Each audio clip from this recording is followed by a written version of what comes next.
to Joey Doolah, Compton, for a deaf perspective, doing a podcast. This is going to be fun. Welcome back, people. This is Joey Doolah. Today we have our very first guest, the incomparable Christian Ortiz. I'm sure you've heard of him. He's the CEO of Mod Atlas Media. He's a photographer. He's a musician. He's a jack of all trades.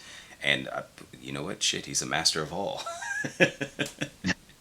I appreciate that. Yeah, buddy. Christian, it's great to have you, my guy. How are you doing, bro? Man, it's so fantastic being here, brother. I'm doing very, very well. Thank you so much for having me, dude. Yeah, man. It's good to hear from you, brother. Good to hear from you, brother. So we met through your brother some years back. We were living in Columbus, Georgia, around 2009, I think, right?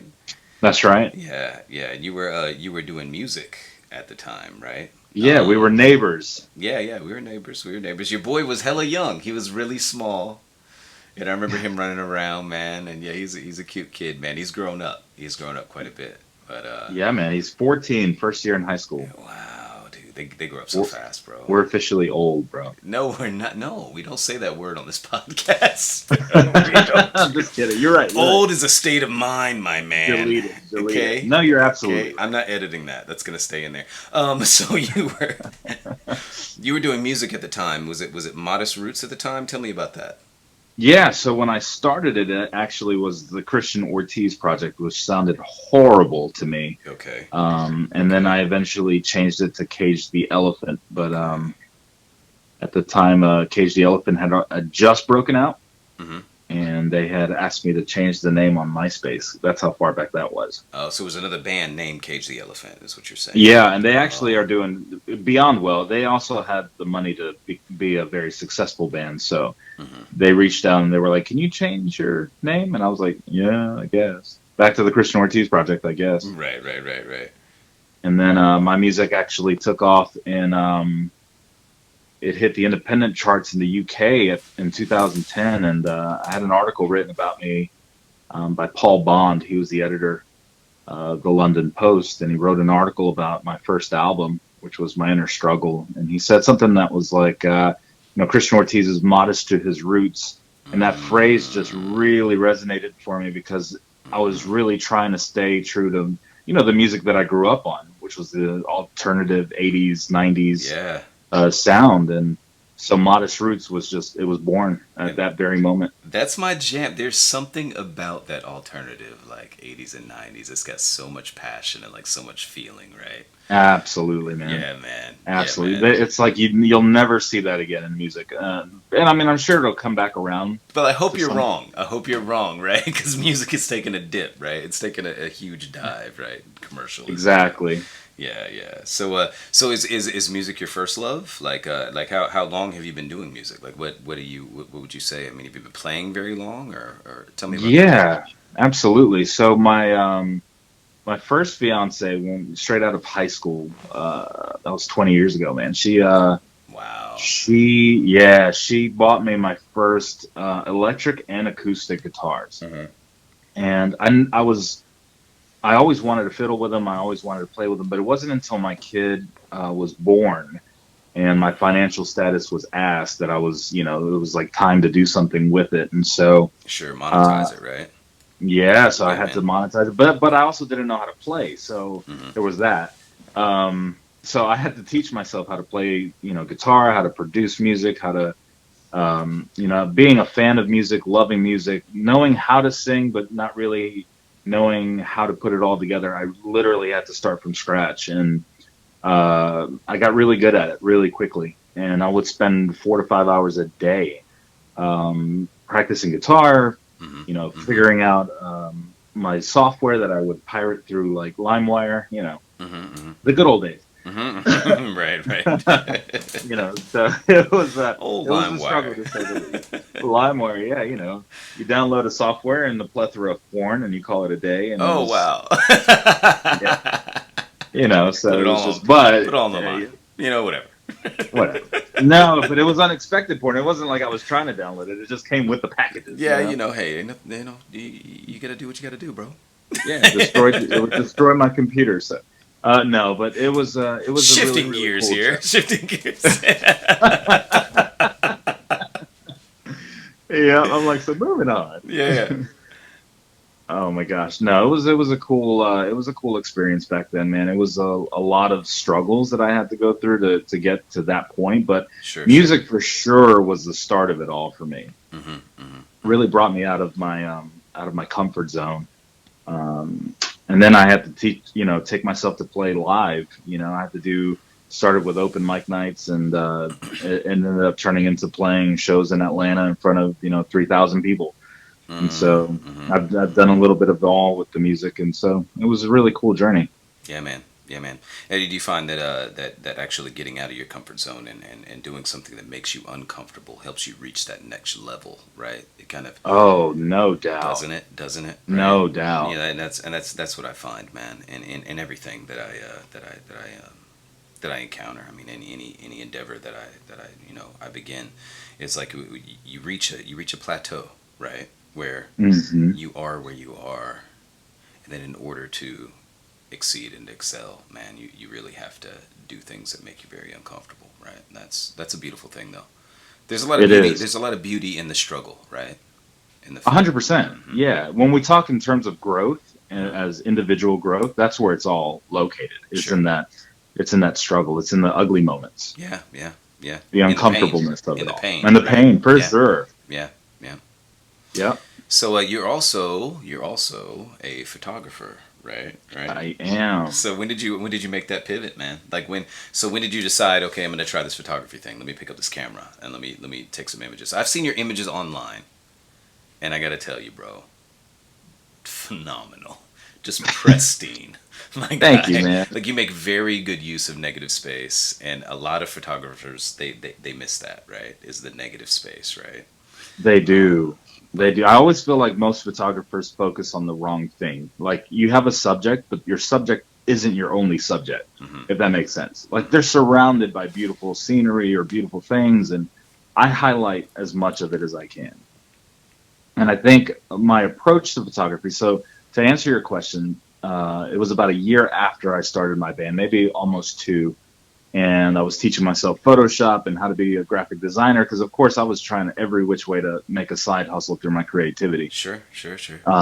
When I realized that I could be my own campaign manager and my own graphic artist and do it all myself, I realized that photography was just so important. I was looking at all these magazines, and I would look at ads on the internet at the time, and I was like, damn, like their images are just badass. I got to get to that level, and of course, Mhm, I didn't have any money, mhm, right? So, and best way to do is just figure out how you're going to do it yourself. And so I became my own photographer for myself initially, and I used myself as the guinea pig, I guess you could say. right, right. And I went to the pawn shop during tax season one day, and I was like, you know what, I gotta get some music equipment. Well, I went in there to get some music equipment, but I saw this badass like Sony A100, this is like top of the line at the time, Right. Sony camera, DSLR camera, and I was just like, that is a badass camera. And so I asked to see it, and I played with it in the shop a little bit, and the pictures that it just automatically took without any editing was just unbelievable. So I was like, this motherfucker's got to come home with me, So this was digital still, right? This was in the film age. This is still like digital camera, correct? Absolutely. Okay. Yeah, Okay. absolutely. And Right. so it was, I would have gone with film, but for money and time, and Yeah, it's digital was expensive. just the way to go. Sure, sure. And so, yeah, and so that was my first one. And I actually started getting really, really good at photography really quickly. And what I realized is what separates photographers from creative photographers is the editing style that goes into it, right? The ability to make a picture look like a painting was everything. And so that's kind of how I took my approach, and my thought process behind my photography was treat it more like an art rather than just a photograph, rather than just taking a photograph. Think about it as creating a painting. So Uh-huh. all of my editing style came from my artistic brain, where it was just like, okay, I'm going to look at this like actually painting. So I would take tools to highlight like maybe eyes or streaks of hair, Mhm. and it really got detail oriented at that point. And Sure, so sure. then I was like, you know what, I'm going to make a side hustle. I was kind of in this town in Columbus. I was trying to be like a photographer before the explosion of photographers happened, because I knew that as soon as people were going to get privy to the fact that, hey, I can buy a DSLR and just start a photography company, I wanted to kind of be ahead of the curve. There were two really professional photographers in town, but that was it. That were really had a name for themselves at the time. And so I jumped in and I was just like, screw it. I'm gonna You want start to my shout own. them out? You could shout them out. You want to shout them out? Yeah. So one is John Pyle, and he does like sports and high school photography and senior portraits, very well known for senior portraits. And then we have Richie White, who is just a beautiful portrait photographer. And they all focus on the higher end. Also, their clientele was just the more, they were the richer clientele in the city. And so I was like, this is an opportunity for me to actually be the affordable photographer, but also give awesome quality as well. Right. So it kind of gave me the edge of building a quick following. And so I did. And then I wanted to keep everything Modest Roots. To me, the name, I wanted it to be kind of like the hub and the movement of creativity, not only for myself, but everybody that I would involve with me throughout the years. I knew it was going to be something big. And so the mod brand was very important to me, the MOD brand. And so I said, you know what? I'm just going to call my photography company Modtography. People are going to have to adjust because they'll get it over time. I didn't really want to explain it. I just was going to make it happen. Yeah, and you do that branding and you make a name for yourself, then it's recognizable, right? And that's for sure. And I knew it was going to take a while, right? Like anything, branding takes a minute. And so I just figured, if I keep doing it confidently, if I keep believing in it, then everybody else is already going to know over time that that's just who I am. And they're either going to love it or they're going to hate it. And either way, I don't care. And so Modtography was born, and then I had Modest Roots Modtography, and that was that level of creativity at that point. All right. So So when did the music, right? Modest Roots and Modtography. When did that culminate and influence the creation of Mod Atlas Media? When did you decide you wanted to take it to the next level? Yeah. So that took literally about 10 years. Yeah, I had to, with the music, I realized if I'm really going to take a brand to the next level, you have to remember, we're talking about building a brand on a budget. Sure. You know what I mean? Yeah. A lot of big brands, or brands that are notable, they either had to put years of work in, or they were fortunate enough to be funded by somebody with money. Right. And that's just any brand, and that's just the reality of it. What I realized, what I always try to encourage and push people who always saw what I did, it was very important for people to understand the game of patience and loving the hustle. Yeah. Those are the two things in my recipe that you absolutely need to build something that you are really passionate about. And it also determines whether it's really what you love to do, or if it's something that you're just going to be like, this is cool for now, but in 5 years, I don't see myself doing it anymore. So I think it's very important that you have to understand that when you're making something from scratch, right? When you create something, you have to incubate that, right? It's kind of like a woman carrying a child, right? It hurts, it hurts, and it gets heavy. And sometimes it sucks. Sometimes it sucks. Sometimes you wish you weren't doing it, right? That's right. And it's gonna be painful, but in the end, if you wait in 9 months, 10 years, however long it takes, you've got a beautiful creation at the end, right? And that's exactly how I look at everything that I do. I look at it as a baby. Right. Like I look at it from, not that we know anything about it. We're men, right? But I'm just saying. Right. Same thing, right? As respectfully as I can say that, right? Sure. With assuming, just because obviously I'm a dad too, so knowing what a mother has to go through, I can definitely equate that with my creativity. Sure. Because I definitely look at it that way, right? It's not only like the inception period where I look at it this way. You fall in love with something. You make love to it. You create it with love, and it's created. Now you're nourishing it. Now, like you said, and then you have 9 months and it's born. Well, now that it's born, what are you going to do with it? You have to maintain it, and you have to make sure that it's healthy. You it's feeding. That's it. Yeah, you got to feed it. It's growing.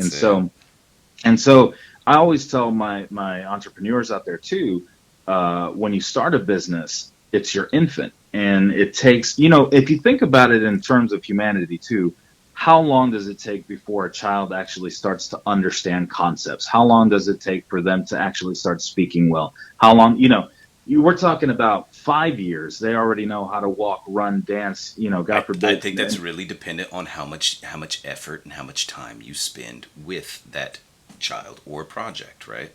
Absolutely. Exactly. The more you put if you into neglect it, the a more you get child, out, they're right? going to struggle. Right? Mm-hmm. It's the same thing. So I equate every bit of art and creativity and business. It ties perfectly into the concept of life and nourishment.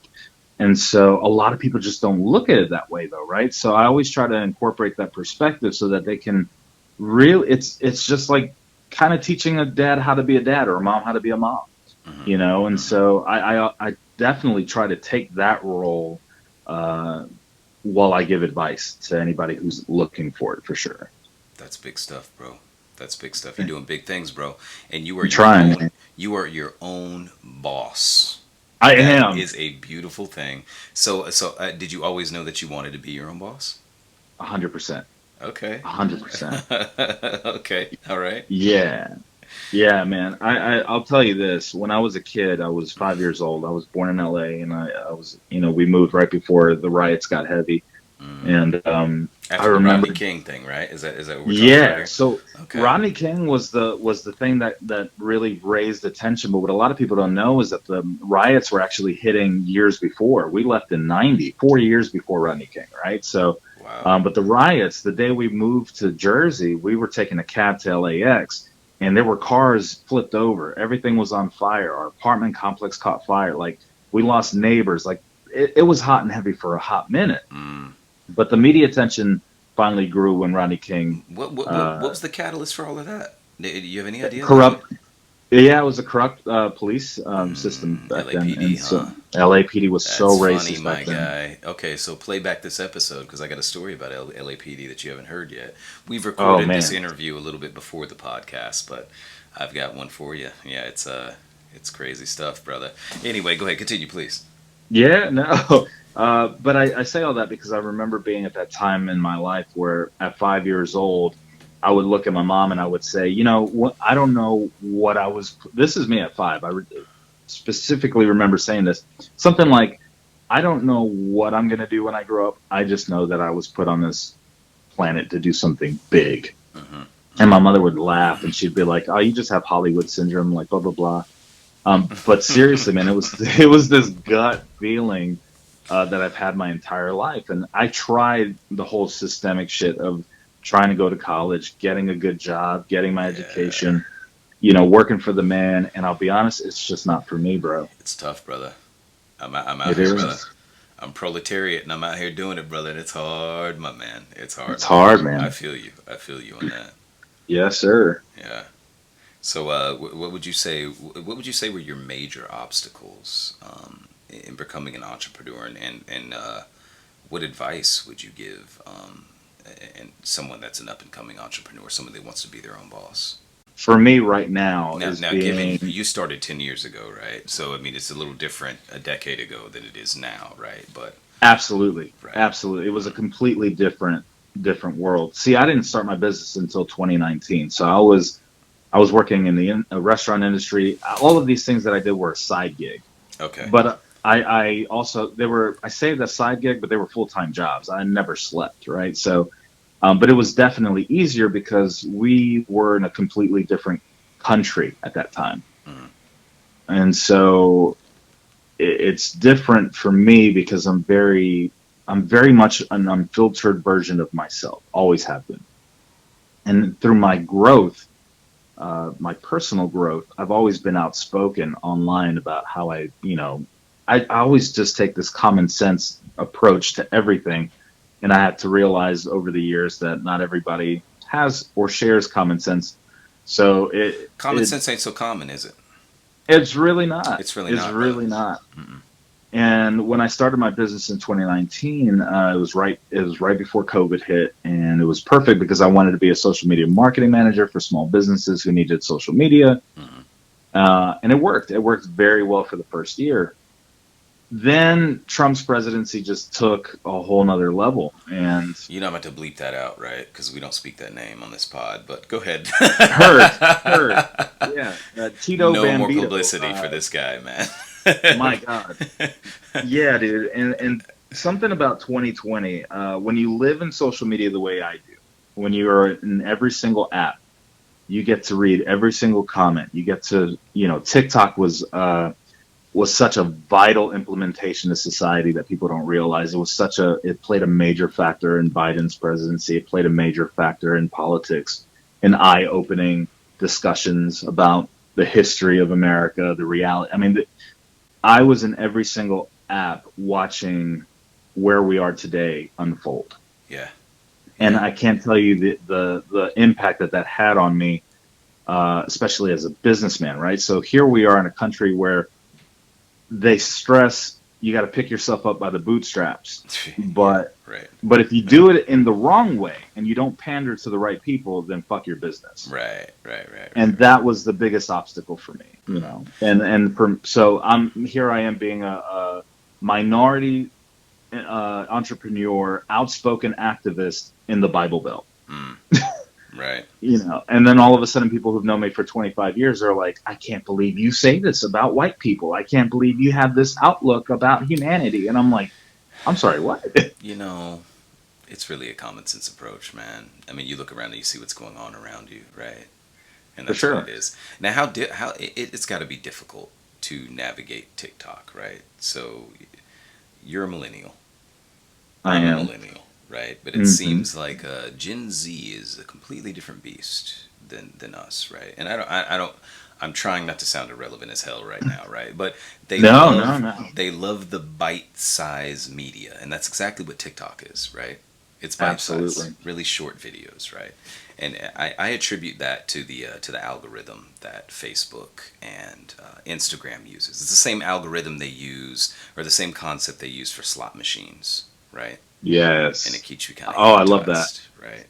Slot machine media. That's exactly what it is. That's exactly what it is, man. It's like the Vegas of information, right? I've never heard it equated It is. to that. It really That's is. It really genius. is. That's No, it's smart. fascinating. It's fascinating, and I'm not shitting on it. Don't get it twisted. Because absolutely Gen not. Z is. I think that Gen Z is going to be it's going to be the generation of people that are really going to make some change in our country, and in our world. And I got a lot of hope, and a lot of faith in Gen Z. Me too. Yeah. And I'll tell you something really interesting about TikTok, man.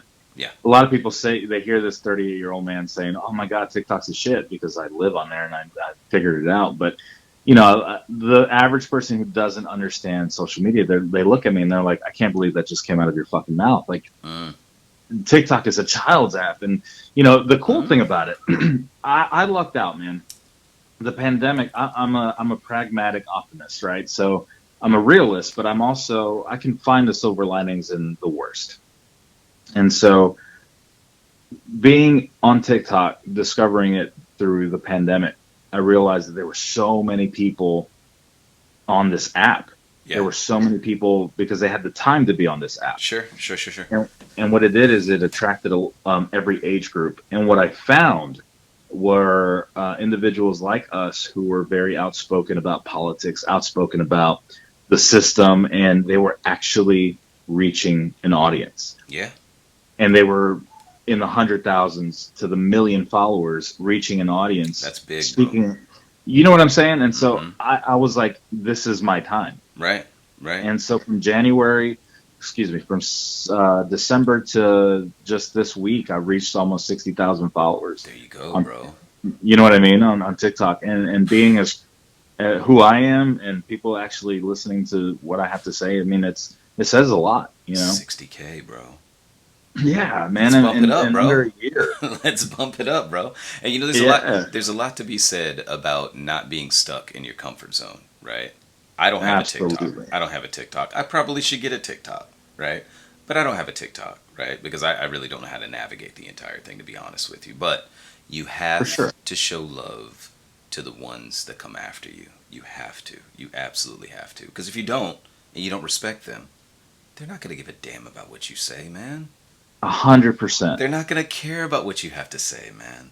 You That know? is so true. Yeah, yeah. It is so true, and I had to learn that quickly. You have to. You got. Yeah, you got to pivot, man. You got to pivot and you got to adjust. You know, or Yeah, else you become irrelevant. And irrelevancy that's where people go to die, right? that's what kills you. That's it. It's what kills you. That's it. And I always, Look at Capitol Hill. That's okay. That's yeah. No, absolutely, man. And I wanted to go back to your question because you were talking about major obstacles that entrepreneurs face.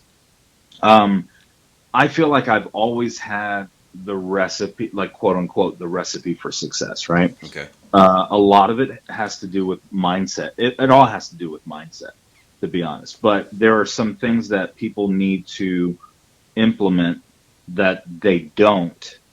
And I speak from experience, from watching so many who have great ideas, have a great platform, but then just quit, right? Sure. Because they don't implement the specific things, like the specific recipe. And it really is about implementing consistency, having self-awareness, discipline, and confidence. I think that those things all put together are just so important. And even if you feel like you don't have it, you just fake it. You like really just do it. It's not faking it. You're just doing it. And then you do the motions, and then eventually discipline, confidence. Implement, consistency, self-awareness, discipline, and confidence. Those four things, yeah. Yeah. You have to do it every day. You have to do it multiple times a day. You have to make time for it. With self-awareness, it's so beneficial. It helps you determine if you are in it to win it or if you are in it for the wrong reasons. Sure. You know what I mean? Sure. And you have to be very honest with yourself. Right. About it too, right? Because there's going to be a point where you're going to be like, this feels like work and it sucks. Now, granted, it is all work. It's going to at times. It's going to at times, right? Of course. And but that goes back to the uncomfortable part of it, right? The part that sucks a little bit, right? Sometimes you have to push through. Absolutely. But, if you love what you do, then work becomes not work. You know what I mean? And when you realize the self-awareness part also helps you understand the long-term goal of it all. Sure. And the self-awareness part also helps you determine whether you're going to be in it for the right reasons or not. I myself, I don't resonate for a lot of business people or entrepreneurs going into business because I don't do it for the money. Okay. We all are in it for the money. That is a no-brainer. But if that was all I was in it for, my business would fucking flunk. It would fail. Sure. In a heartbeat. When you do it just for the money, then you're not really giving a shit about giving to others and doing it for others. You gotta love it. Yeah, and if you're when you're in a business, you're in a business. That means that you are your servant, not in, not in. So C.S. Lewis had a quote, and this is one of my favorite authors. He said, "Do what makes you come alive, because what the world is missing is people that are alive." Right? And I'm sure I screwed the quote up pretty bad right there, right? But you get the gist of it, right? Yeah, but it's true. Sitting right in front of me, right? So another question for you: How would you define social media marketing, right? Because this is a very hard concept for me to wrap my head around, right? And also, do you think that social media marketing would ever just replace traditional advertising? So social media marketing is yesterday's word of mouth on steroids. Okay. It has already replaced traditional advertising. Blew my mind with that. Okay, go ahead. Tell me about it. Speak on it, brother. Speak on it. TV, traditional radio, and print ads are dead, man. Now, depending on your target client, right? If you're targeting the elderly, then you may luck out with a few TV ads or newspapers that run at like 3 a.m. and newspapers found in like IHOPs, right? Or things like that. But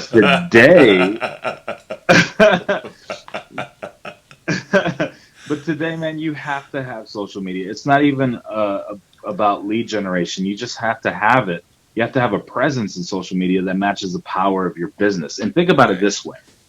Even billboards today, right? And I see it in this market. People spend thousands on billboards. But here's the problem if you don't have social media. You see a lawyer and it says, Chris Johnson, attorney at law, will fight for you. All right, cool. Let me see if I can find him on Facebook or whatever platform I'm on. Right. If you're not on social media, that billboard doesn't matter. So let me tell you something crazy here, right? And I know this is illegal, but when people are driving down the street, they're not looking up at the billboards. They're looking down at their phone while they're driving, right? So Exactly. 100%. everybody's texting or scrolling while they're Everybody driving. is texting or scrolling. Man, at a red light, especially. And I don't condone this. Like, do not text. No, and drive. no, but Do we not have to be scroll and real, drive. right? But this is what happens. Right? Yeah. Yeah. You have to be real. I mean, literally think about driving down the street and you see this billboard with a damn, 9-digit number. Are you really going to, like, take the time to whip out your pen and Do you have write time down for a that? 9? Right. No, That's nobody got more time for dangerous than that shit. scrolling your phone, right? Absolutely, dude. I'm telling you, absolutely.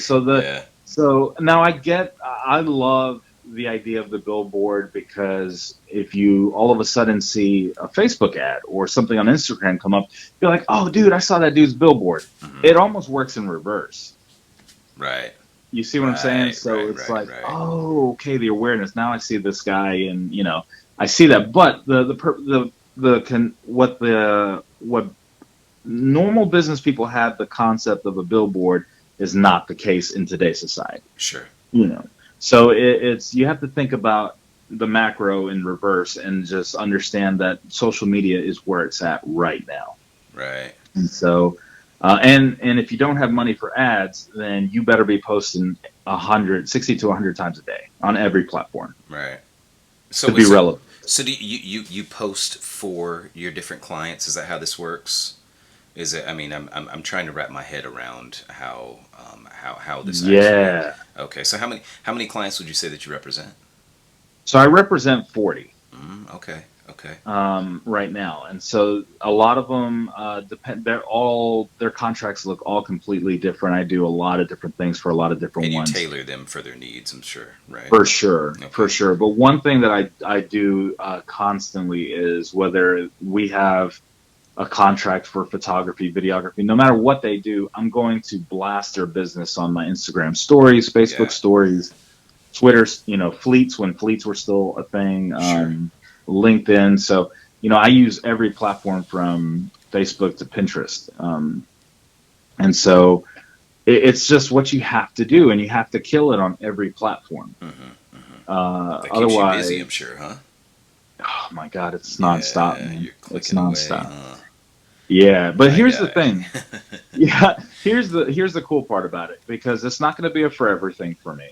I realized that in terms of growth for myself as an entrepreneur, I wanted to not just be a businessman. I needed to take the brand of Christian Ortiz and truly brand it. Now I come with experience, right? Now I come with years of working in every type of industry, knowing what works, what doesn't work. Sure. Right. I don't come with the concept or to be able to say my company's worth $3.2 million, because I'm not in it for the money. I'm in it because I'm trying to reformulate and rebrand society in the mindset of what business and entrepreneurship is really about. Right. And so if I can help people open their eyes to not pressure themselves in being $1 million business within a year, and just focus on being fucking happy on doing what you love to do, then I'm successful. There's something to be said about being content, right? 100%. Success is a monster, bro. It's a monster, bro. And I heard this recently. If you talk to Jay-Z, if you talk to Bill Gates, right, and you ask them if they're successful enough, what do you think their answer will be? No. No, they're not. You never stop chasing that. And that's a beautiful thing that you realize that early on, right? Yes. And I admire you for that. I really do. And I have the utmost respect for you, right? And I admire your integrity when you do business, right? But I do have a question. How difficult is it to have scruples and to maintain moral and ethical compass when you're doing business, man? Because I mean, I know sometimes, there's got to be a time where you're like, well, I need the money, but, fuck this guy, right? How often do you come across that? Every day. Wow. Every day. I'm going to be honest with you, man. I'm probably one of the poorest businessmen you'll ever meet financially. And I'm okay to say that. I'm okay to say that because I think you're being here's the deal. modest. I think you're being modest right now. No, no. I mean, I pay my bills, thankfully. I pay my Okay. bills. I'll All say right. that. Okay. Um, it's the unpopular approach and the unpopular message that I deliver. And that's it exactly. But here's the thing, man. You're talking to somebody who's been homeless for a year. Mm-hmm. You've talked to somebody who's grown up in poverty and who's suffered through a lot and then didn't have much in life. So I can be okay with very little. Yeah. You know what I mean? You don't wanna, not, but you can, right? oh, Right, yeah, right, nobody right. wants to. Like Right, fuck that. right. Like I never want to go backwards. That's not what I'm saying. Sure. But I'm okay with doing the very most for just enough, you know, and I'm okay with that because here's the thing. I do have the goals of breaking multiple mil.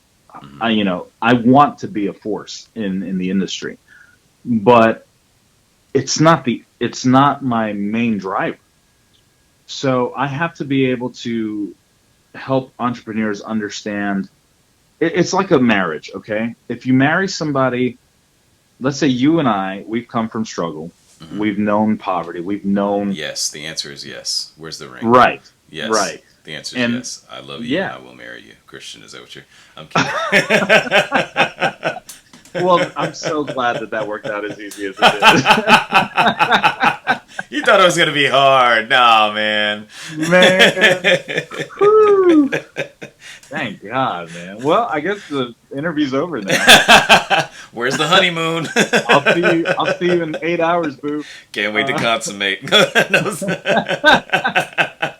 Oh my God. But you feel me, man. It's like Yeah, I do. you come from a world of that struggle, and then you marry somebody who has no idea what it's like. Yeah. By the time that you as a couple meet challenges, financial struggle, any struggle, Yeah. that partner crumbles, Yep. right? And then now the failures become financially motivated. Mm-hmm.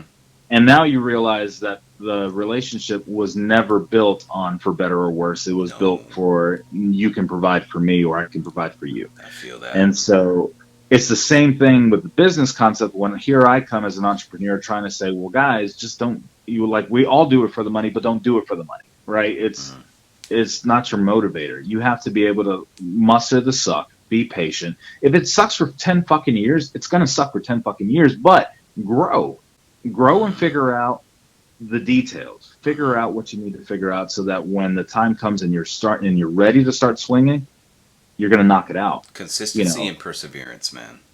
I'm telling you. Yeah, they're essential. I'm telling it's every day, and it's never going to be overnight. So, are there business opportunities or deals that you had to pass on because your core values don't align with whatever business you're dealing with? Oh yeah. See, man, I could have been a corporate photographer for a lot of the multi-million-dollar companies here. And when they see my Instagram and they see, oh wow, he's got 20,000 followers, then they watch one video of mine where I'm saying, fuck this, fuck that, voicing my opinion about racism. Then I become controversial. They don't want any part of that. Right. What I've had to come and realize to talk with clients and right off the bat to say, hey, look, this is who I am. This is what I do. I can differentiate. I can keep my Christian Ortiz that's my brand. Mod Atlas Media, that's business. It's only business. And so if you have an issue doing business with me as Christian Ortiz, then that's fine. But just know that I'm not going to water myself down, right? I know I'm as subtle as a glass of whiskey, but I'm not going to add some ice to myself just to behoove your white supremacy. That's just not who I am. I love sorry. the metaphor, bro. You know what I mean? No, that's great. That's great. Yeah, that's great. I mean, I'm hard as fuck to take down, bro, but it makes you feel good at the end, and that's that's what it's about. And so I stick to it, and I realize that people eventually, and don't get me wrong, dude, I have incredibly far right clients because they understand that I am who I am. Right. And I can respect that. Right. As long as there's a mutual respect, it's okay, right? 100%. That's the jam. 100%. Yeah.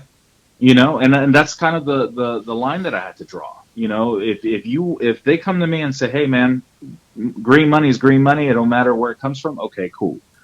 You know, if you can let me be me and I can let you be you, fine. Mm. You know, but eventually, you know, what's really cool, what's happened too, is I've had a lot of conservative clients kind of stalk me, if you will, Right. on social media. Mm-hmm. Over time, they actually would have conversations with me in person, and they would tell me, man, they were like, you know, I used to think you were a complete asshole online, and you actually make sense, and you actually helped me realize a lot of things. And so I've kind of helped people kind of see the light. Isn't that how you get them every time, man? With logic. It's exactly how you do it, Is it man. empathy and logic? That's how you get them every fucking time. Yeah. Well, they end up being confused because they see this harsh message being delivered online, and then they see me in person, and I'm doing everything under the sun for their business and to help them grow, Mm-hmm. and then they don't really know how to feel. Mm-hmm. They're Mm-hmm. like, "Damn, he's saying some really That's why it's so crazy." important to extend love to everybody, man. It Regardless is. of what your political views are, regardless of like religious views. Yeah. People are people, right? Yeah, and My this is views the have way. changed over time. You know, I used to be.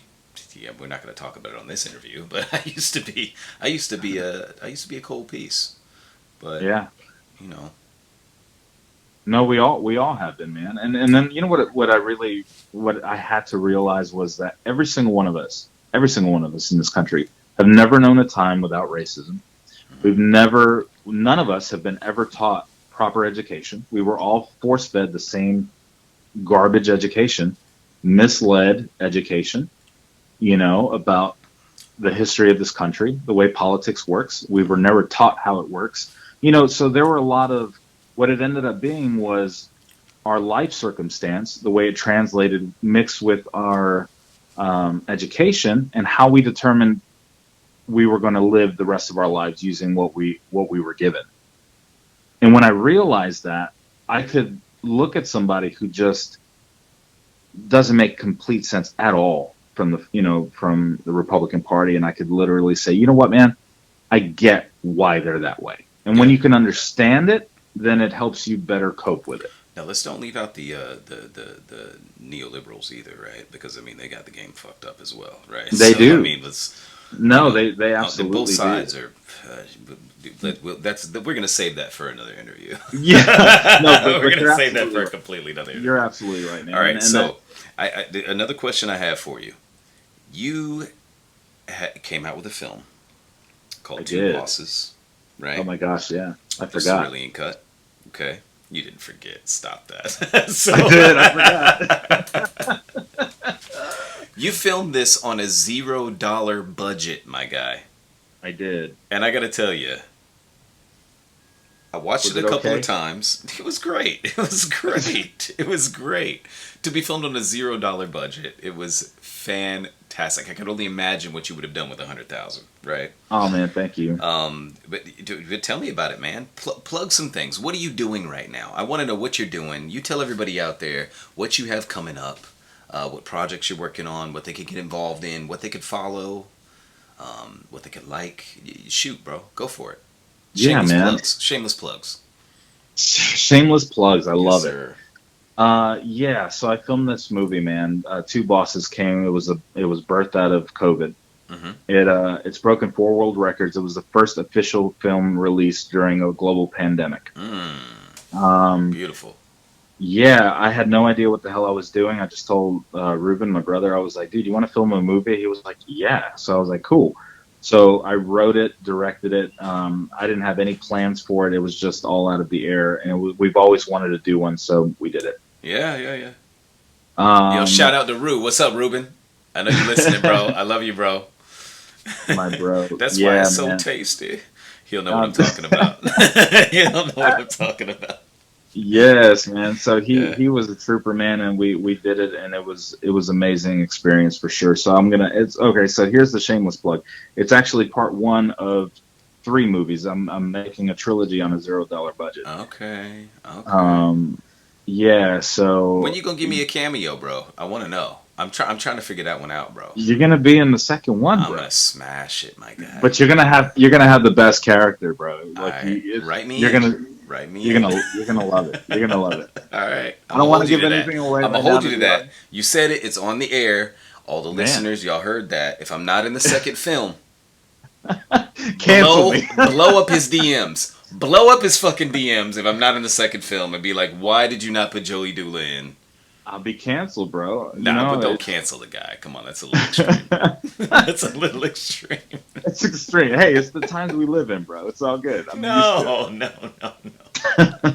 Don't do No, I'm it. teasing. I'm teasing. No, but so I'm in the middle of writing Batman. But right now the main focus is taking Mod Atlas to the next step. I'm also became a co-founder of a company in Denver, Colorado called Locally Hyped. So I'll be moving out there in a couple of months, hopefully. Word.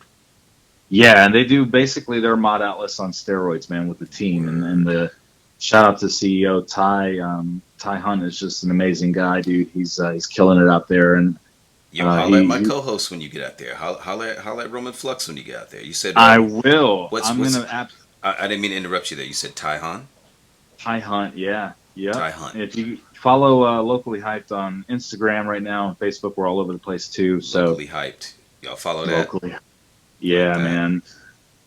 They're my goal is to take them and blow them up as once I get to Colorado, dude. I'm doing this shit in Columbus, Georgia, where nobody knows where I'm at. Imagine if I'm in a place like Denver or Cali or something. You like blowing that. up? So, you blowing up, my guy? Yeah, man. So now is with the businesses now under the belt. Now the number one priority always is to brand the Christian Ortiz brand and really get people to know who I am. So now I'm focusing on telling micro stories of who I am, giving that feedback and that all that those gold nuggets of advice to help entrepreneurs flourish, man, and really just flourish with a peace of mind rather than the stress of financial gain. You know what I mean? That's what's up. That's what's up. You gotta love what you do, man. You do. It's the number one and most important thing. That's where happiness comes from, bro. Because you could chase money, you could chase success your entire life and never have enough. Absolutely, dude. You gotta chase that happiness. Whatever makes you happy, people listen. Whatever makes you happy, this is what you do. And if everything makes you happy, chase everything. That's what I always tell people. Do that. Just do it. Yeah, man. Like Nike. All right, so I mean, tell them your Insta, tell them your Facebook. Let people know what do they need to follow as far as you goes, right? Give me your personal joints. We're gonna put all the links in the podcast notes so everybody will see it, right? And they could follow, but for sure, give them something now. Personal Facebook is Christian Ortiz or it's facebook.com/modest.roots. You can also follow Modest Roots on Facebook, Instagram as well. It's I am Modest Roots on Instagram. The Real Christian Ortiz on Facebook, The Real Christian Ortiz on Instagram, The Real Christian Ortiz on TikTok. We've got Modest Roots on Twitter. We've got Two Bosses all over social media as well. Go watch the movie on YouTube.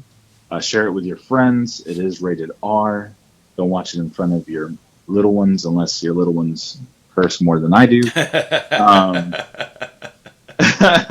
And then we have Mod Atlas Media, man, which I would greatly appreciate the love. And if anybody needs any shout outs on their business, DM Mod Atlas Media on Instagram. It's mod_Atlas_media or Mod Atlas Media on Facebook. You guys modatlasmedia.com. You guys like, share, and love this. Look up Two Bosses, the Cerulean Cut on YouTube.